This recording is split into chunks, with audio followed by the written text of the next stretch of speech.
পানাম নগরীতে প্রায় প্রতিটি বাড়ির পেছনের অংশে বা মাঝখানের উঠোনে এই কূপগুলো তৈরি করা হয়েছিল।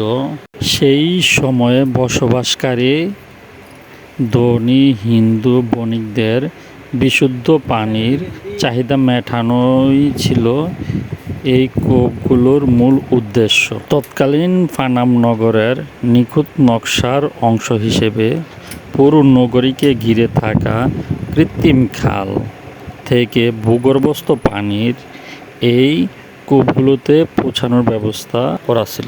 নগরীর ধ্বংসাবশেষ ও স্থাপনাসমূহ সংরক্ষণের দায়িত্বে থাকা প্রত্নতত্ত্ব অধিদপ্তর সোনারগাঁয়ের পানাম নগরের বাড়িগুলোর বর্তমান অবস্থা অনেকটা জরাজীর্ণ।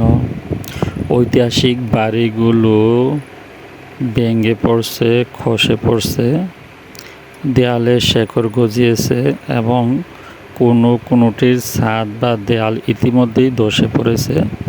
তবে প্রত্নতত্ত্ব অধিদপ্তর বেশ কিছু ভবনের পুনরুদ্ধার ও গবেষণা কাজ শুরু করেছে, যার মধ্যে এগুলো হারানো সৌন্দর্য ফিরিয়ে আনার চেষ্টা চলছে।